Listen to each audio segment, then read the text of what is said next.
This is the book of Titus, chapter 2, starting at verse 6. And it reads, young men likewise exhort to be sober-minded. Show me the nation that's been healed from smoking ganja. And they decide to stop smoking because now they healed. Why are you still smoking if you're supposed to have been healed from it? Supposed to be for the healing of the nation. Oh yeah, herbs do heal the nation, but fire kills the nation. This is what we're talking about. We're not talking about the herb. We're talking about the fire, the act of cooking, of torching, of roasting, burning it like a chimney. And you're putting out these toxins out of this herb, going into your lungs. You're supposed to expel toxins, not ingest toxins in smoke. And it hits the brain, it hits the bloodstream instantly, and within less than a split second, it's on the brain.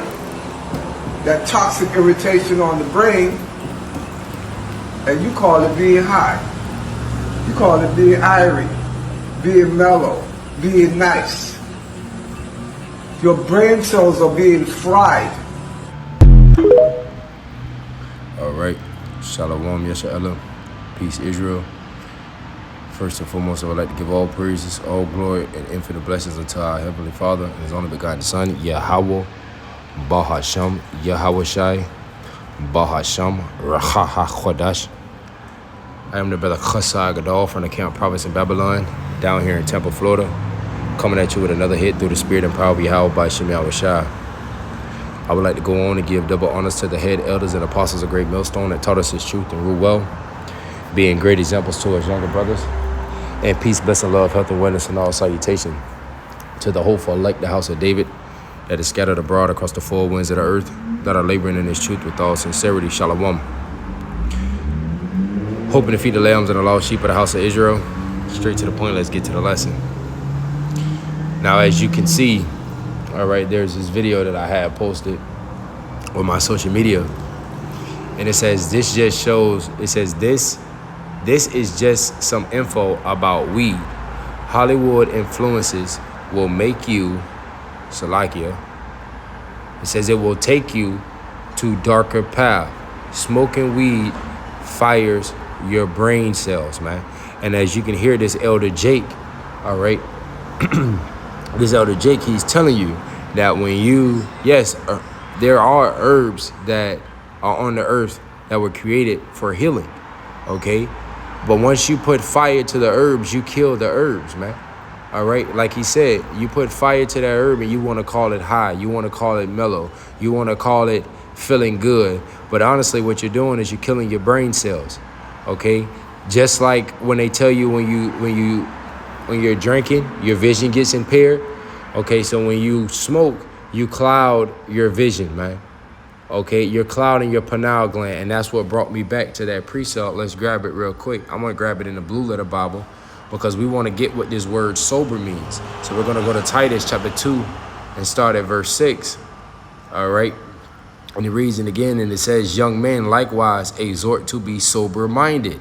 Okay, and it says, for sober, Strong's G 4993, Sophroneo. It says to be of sound mind, to be in one's right mind, to exercise self-control, man. You see that? To exercise self-control. It also reads, it says to put a moderate estimate upon oneself. Think of oneself soberly, okay? The Strong's definition, to be in right mind, to be sober-minded, all right? So when we go back to that precept, okay, when we go back to that precept, let's grab it from it says, young men, Titus 2 and 6, young men likewise, Salakia, all right, Salakia for the background noise. I'm out here in the elements doing a lesson, doing a walk and talk. So bear with me, Baba Kasha. Bring it back, Titus 2 and 6. The young man likewise exhort to be sober-minded, right? And what is exhort? Exhortation is wisdom, knowledge, understanding, okay? To exhort, all right? To give unto, okay? So you're giving yourself unto to be sober-minded. to be in the right mind. If you are smoking weed thinking that smoking weed is gonna have you highly elevated, high, okay, mellowed out, you're actually destroying yourself, man. Okay, scriptures talk about how these bodies are not ours, that the temple of the Most High is dwell within you. So let's grab that. Let's go to 1 Corinthians chapter 3, starting at verse 16. It says, know ye not that ye are the temple of the Most High, and that the Spirit of the Most High dwelleth in you? Right. Okay, that goes back to the whole what's the word I'm looking for? Not reproduction, but the whole, the reproduction system, man. Okay, the whole genealogy of creating life. Okay, when the man and the woman, do, and the man lets off, okay, he's letting off life into this woman, okay, and that spirit dwells in the inside of that sperm cell. All right, with the head being the skull and the tail being the spine.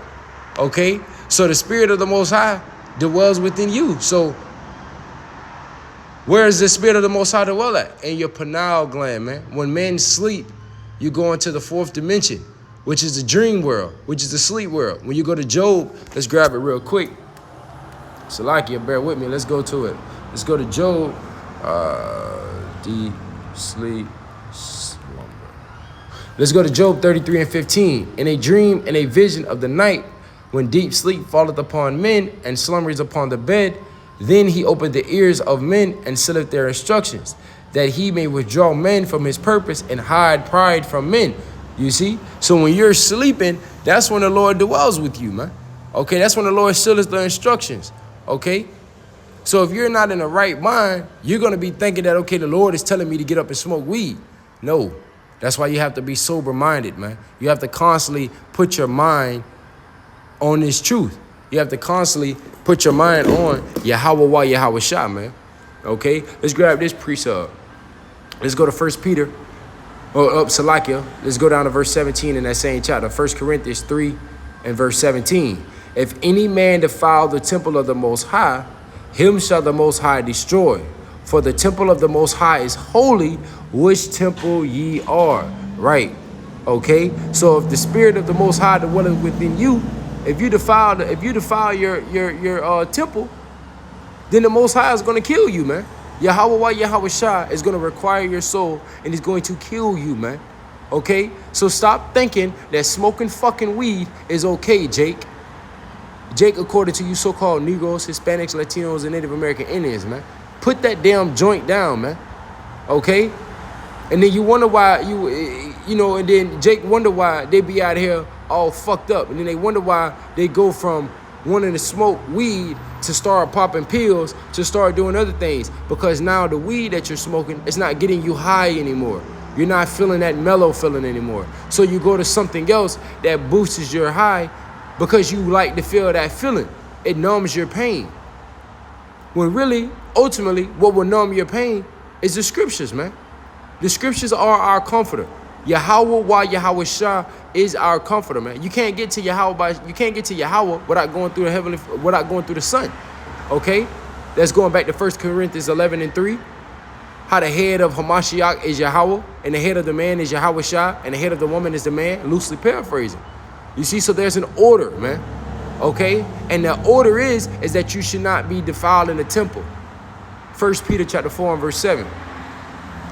But the end of all things is at hand. Be ye therefore sober and watch unto prayer, man. Okay? So the end is at hand. This ain't no time to be sitting here binding in marriage, being in mirth, all right? Having fun, lollygagging, thinking that still smoking weed is cool. Nah, man, we are at the end, and the end is at hand. So be ye therefore sober, watch and pray. Watch for what? The prophecies. Okay? Because a true watchman is going to be on his watch. A true watchman was somebody that was set upon the kingdom, all right? Set upon the kingdom, set upon the land to watch for enemies or to watch for bad things coming. To do what? To warn the people. And prayer. Then it says watch unto prayer. Okay? Prayer for what? Prayer for shorter days, man. Pray that the elect wakes up. Pray that YAHAWASHI have mercy upon you. Pray that YAHAWASHI take not the QADASH away from you. Okay? Pray that YAHAWASHI saves you and your family. Have mercy upon you, and ultimately, you know, RAWCHAA, humbly speaking for myself, that we be a part of that elect, man. You see? But if you're not sober-minded, you're never going to be in the loop. You're going to go to camp. You're not going to know what's going on. You're going to feel lost. Okay? You're going to go through day by day not wanting to watch a video because you're too busy wanting to get high, man.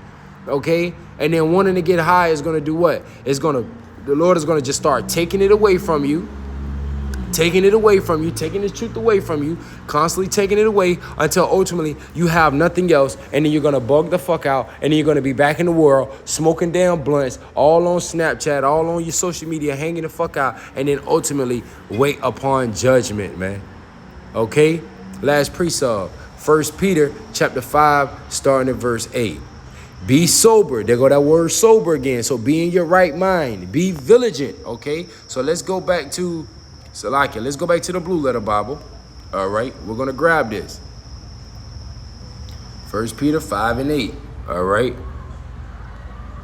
We're going to grab what this word vigilant means, man. Okay. Strong's G 1127. Gregareo. Okay. It says to watch.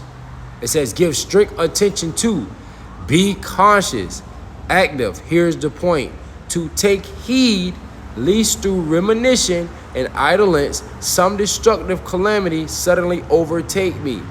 All right? The Strong's definition, it says to keep awake, watch, be vigilant. Okay? So you have to be awake, man. All right? You have to stay awake. It says to watch, man. Okay? Go back to that precept that we brought out in 1 Peter 4 and 7. All right? It says, be sober, be vigilant, because your adversary, the devil, as a roaring lion, walketh about, seeking whom he may devour, man. Okay? Your adversary, the devil, man. All right? And who is that devil, man? Sleazy E, man.